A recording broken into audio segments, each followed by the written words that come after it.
Hola, bienvenidos y bienvenidas a este espacio de Panambí, un lugar seguro para hablar de lo que sentimos sin juicios.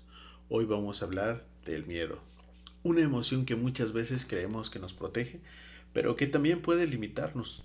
Para ayudarnos a entender mejor, hoy nos acompaña una psicóloga de Panambí. Gracias por abrir este espacio. Hablar del miedo es importante porque muchas veces guía nuestras decisiones y no nos damos cuenta.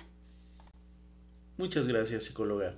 Para iniciar, ¿qué es el miedo y para qué nos sirve realmente? Miedo. Hablemos sobre el miedo. Es aquello que sentimos cuando de repente vemos caminando una araña en nuestra pared o de repente llegamos a ver algún animalito que desconocemos, también cuando tenemos que presentar algún examen, cuando nos llega alguna prueba en el trabajo o incluso cuando tenemos que exponer algún tema frente a nuestros compañeros. Muchos de nosotros hemos sentido esta sensación. Pero ¿qué es el miedo en realidad?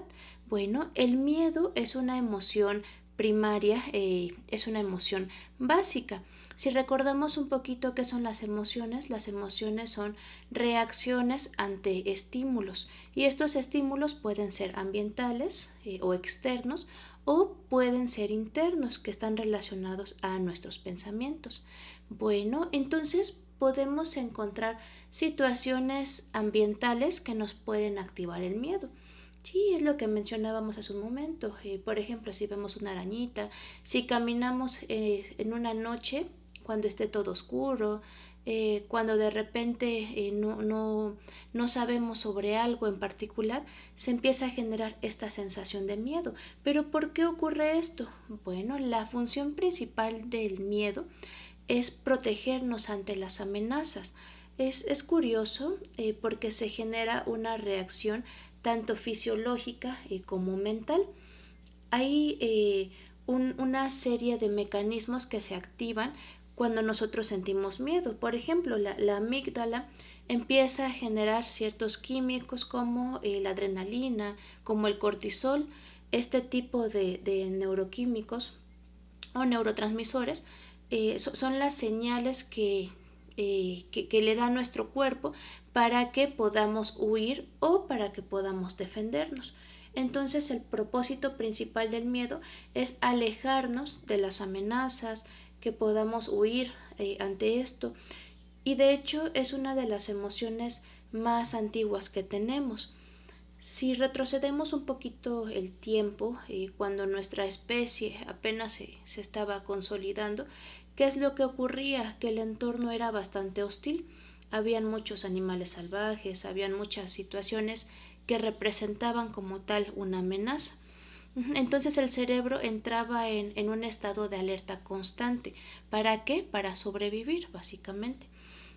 Entonces es ahí donde desarrollamos el miedo a ciertos entornos, miedo a los animales, miedo a la crítica social. Eso también está relacionado con un tema de supervivencia.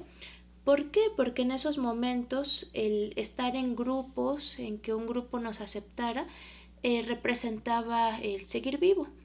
Si en algún momento el grupo excluía a algún individuo o alguien quedaba lejos de los demás, entonces ¿qué pasaba? Quedaba expuesto a las amenazas del entorno. Entonces nuestro cerebro fue creando también el miedo al rechazo, miedo a la humillación, miedo a estos temas sociales. Es por eso que también a veces el socializar es un tanto intimidante, lo que las demás personas piensan de nosotros. Bueno, todo esto tiene una raíz tanto evolutiva y de supervivencia. Ok, psicóloga. Entonces, a lo que nos comenta, el miedo es para defendernos de causas externas. Pero Ujú. entonces también el miedo nos afecta en temas internos. Sí, como mencionábamos hace un momento, el miedo se puede producir a partir de estímulos externos o ambientales. Cuando vemos algo que nuestro cerebro perciba como una amenaza, se va a activar el miedo, pero también se puede activar a partir de nuestros pensamientos. cuando estamos generando por ahí ciertos pensamientos negativos, ciertos incluso escenarios catastróficos, entonces el miedo también se va a activar. Sí, por ejemplo, si yo estoy pensando constantemente es que me voy a enfermar, me voy a quedar sin trabajo, eh, algo le va a pasar a mi familia, entonces estos pensamientos van a generar también esta cuestión de las emociones. Para ayudarnos a entender un poco mejor, psicóloga, a lo que nos menciona, el miedo en cierta forma es una herramienta para poder ayudarnos a sobrevivir en el entorno, tanto interno como externo. Entonces, ¿cuándo deja de ser útil y empieza a limitarnos el miedo? Es una pregunta interesante porque como hemos mencionado, cada emoción tiene su función y la función de las emociones es ayudarnos a protegernos del ambiente, integrarnos a ciertas situaciones. Bueno, entonces el miedo deja de ser funcional, deja de sernos útil cuando es demasiado prolongado. Cuando sentimos un miedo excesivo, entonces esto, más allá de ayudarnos a reaccionar, empieza a paralizarnos. Cuando es demasiado prolongado, entonces empezamos a evitar ciertas circunstancias. Por ejemplo, si es que a mí me da miedo manejar, en vez de enfrentarlo, si es que es un miedo demasiado intenso, en vez de ir y enfrentar esa situación amenazante, entonces voy a evitarlo. O si es que algún examen lo considero demasiado difícil, considero que es algo muy complicado, en vez de ir y pedir ayuda, ver de qué forma puedo solucionarlo, entonces voy a evitar ese tipo de situaciones, o incluso hasta podría evitar ir a la escuela, podría evitar ir a mi trabajo, etcétera. Cuando empieza a limitarnos nuestras actividades diarias, entonces ahí esa emoción ya no es funcional. Incluso cuando se prolonga demasiado, podría empezar a generar ya otro tipo de problemática como la ansiedad. Ok, psicóloga, ahora que menciona la ansiedad, ¿cuál es la diferencia entre miedo y la ansiedad? Para poder diferenciar estos dos puntos, tenemos que recordar que el miedo es una emoción básica y una de las características de las emociones es que son breves, no se prolonga en el tiempo y su principal función es que nos ayude a reaccionar. ¿Sí? Si es que en algún momento nuestro cerebro percibe algún estímulo peligroso, alguna amenaza, entonces el propósito de la emoción del miedo es que podamos reaccionar ante ello. Entonces el miedo es algo que es breve como tal. Ya cuando empieza a prolongarse demasiado, ya cuando es demasiado intenso, puede empezar a generarse la ansiedad justamente. ¿Sí? Y la ansiedad como tal es una reacción ante estímulos o amenazas, ya sean reales o imaginarias. En el caso del miedo, normalmente se va a activar cuando la amenaza es real. En el caso de la ansiedad, no, ahí puede ser una amenaza ficticia. ¿Qué es esto? Cuando nuestra mente empieza a crear escenarios caóticos, cuando empezamos a sobrepensar sobre cierta situación, incluso sin tener fundamentos, sin tener pruebas sobre algo, entonces se empieza a generar la ansiedad. ¿Sí? Por ejemplo, yo podría tenerle mucho miedo a las enfermedades. Ok, el miedo podría llevarme a prevenir ciertas cuestiones, a cuidarme, sí, pero si estoy pensando constantemente en esto, mis pensamientos empiezan a generarse como un bucle, entonces voy a empezar a imaginarme ya estando enferma, voy a empezar a imaginar cómo voy a los hospitales, etcétera. Todas estas fantasías me van a empezar a generar ansiedad. Y normalmente nuestra mente se va a los escenarios más problemáticos o caóticos posible. Entonces, esa es una de las diferencias principales. Normalmente la ansiedad se produce más que nada por nuestras propias fantasías. Ok, psicóloga. Entonces me imagino que todo este tipo de situaciones que reflejan el miedo, la ansiedad, pero el miedo, ¿cómo se manifiesta en el cuerpo? Es interesante las reacciones que llegan a presentarse en nuestro cuerpo. Pueden ir desde palpitaciones, sentimos como nuestro corazón se acelera, sudoración en nuestras manos, tensión muscular también, sentimos como nuestros músculos se tensan, nos empieza a doler el cuello, nos empieza a doler la espalda, nuestra respiración empieza a agitarse, ¿sí? Empezamos a tener problemas para respirar, tenemos sensación incluso de sofocarnos, incluso también podemos llegar a marearnos o ya en un caso muy intenso, hasta podría generarnos un desmayo. Sí, el miedo muy intenso nos puede generar un desmayo. Entonces son varias las reacciones que nuestro cuerpo puede tener ante el miedo. Entonces son muchas las reacciones que tiene el miedo dentro del cuerpo. ¿Y cuáles serían algunos de los errores más comunes que la mayoría de nosotros realizamos al intentar manejar el miedo?